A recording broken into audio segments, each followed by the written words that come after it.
Kemudian moral menurut Sonny Craft 1991 dalam bukunya, moralitas adalah sistem tentang bagaimana kita harus hidup dengan baik sebagai manusia.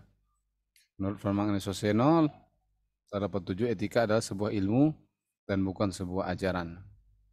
Kemudian moralitas menekankan inilah cara Anda melakukan sesuatu. Etika lebih kepada mengapa untuk melakukan sesuatu itu harus menggunakan cara tersebut.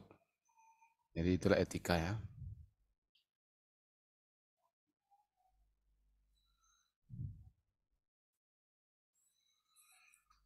Moral, nilai-nilai, dan norma-norma menjadi pegangan bagi suatu atau suatu kelompok dalam mengatur tingkah lakunya. Itu tadi ya, jadi kalau dalam etika ini, terutama etika profesi, kita harus betul-betul mengetahui profesi apa yang kita kerjakan, tentunya memiliki etika yang berbeda dengan profesi yang lainnya. Makanya kalau kita masuk dalam suatu organisasi, pasti kita akan dikenalkan atau diajarkan tentang nilai-nilai ataupun aturan-aturan dalam kelompok tersebut.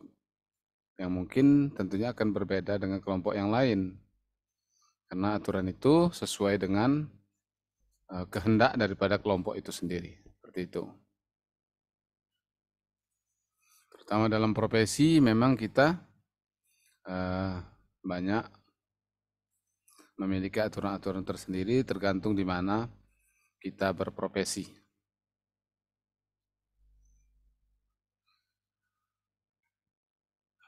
Kalau dikatakan apa gunanya etika, yang dihasilkan secara langsung bukan kebaikan, melainkan suatu pengertian yang lebih mendasar dan kritis. Jadi etika bisa dari orang tua, tradisional desa, kemudian yang ditawarkan media, jadi menjadi etika yang baru misalnya.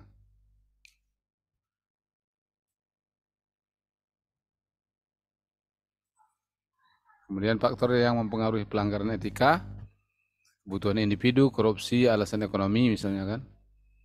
Kemudian tidak ada pedoman atau di area abu-abu dikatakan, sehingga tak ada panduan, mengakibatkan orang bisa melakukan sesuatu yang melanggar. Kemudian perilaku dan kebiasaan individu, kebiasaan yang terakumulasi tak dikoreksi. Kemudian lingkungan tidak etis, pengaruh dari komunitas, perilaku orang yang ditiru, misalnya efek primordialisme ya, dan kebablasan. Padahal itu dianggap sebagai sesuatu yang tidak beretika misalnya.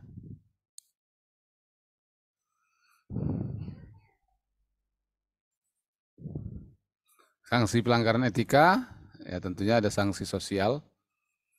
Skala relatif kecil dipahami sebagai kesalahan yang dapat dimaafkan. Misalnya. Kalau udah kena sanksi hukum, maka skala besar, merugikan hal pihak lain, hukum pidana menempati prioritas utama diikuti oleh hukum perdata.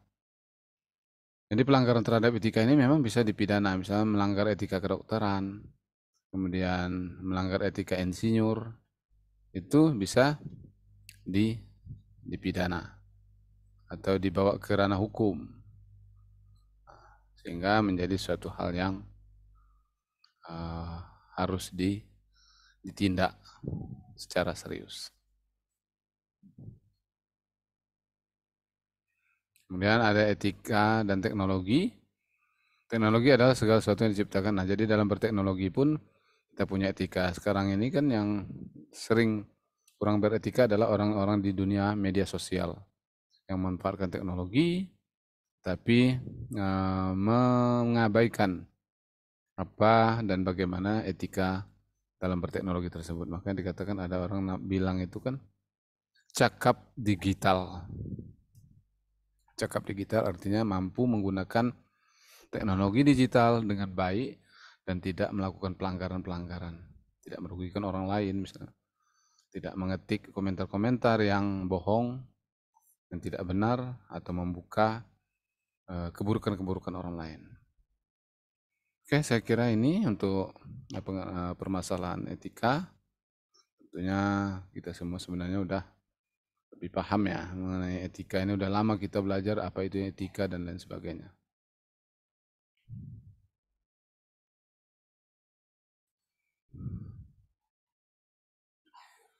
Oke, sekarang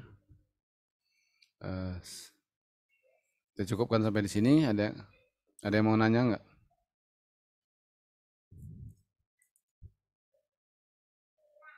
Kalau nggak ada, coba di eh, buka kameranya. Saya mau klik absen kita. Masih ada waktu sedikit lagi.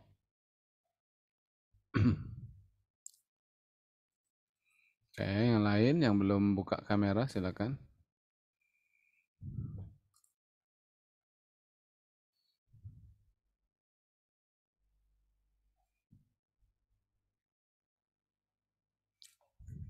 Ya, oke.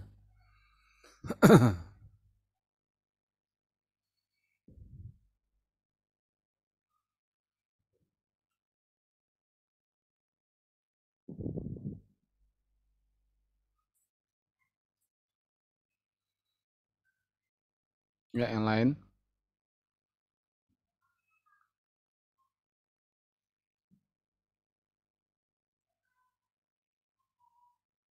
Oke, cukup ya. Sudah saya tunggu. 1, 2, 3, 9. Nah, terima kasih atas perhatiannya. Mohon maaf atas segala kekurangannya. Assalamualaikum warahmatullahi wabarakatuh. Waalaikumsalam warahmatullahi wabarakatuh. Terima kasih, Bang. Ya, terima kasih. Selamat malam.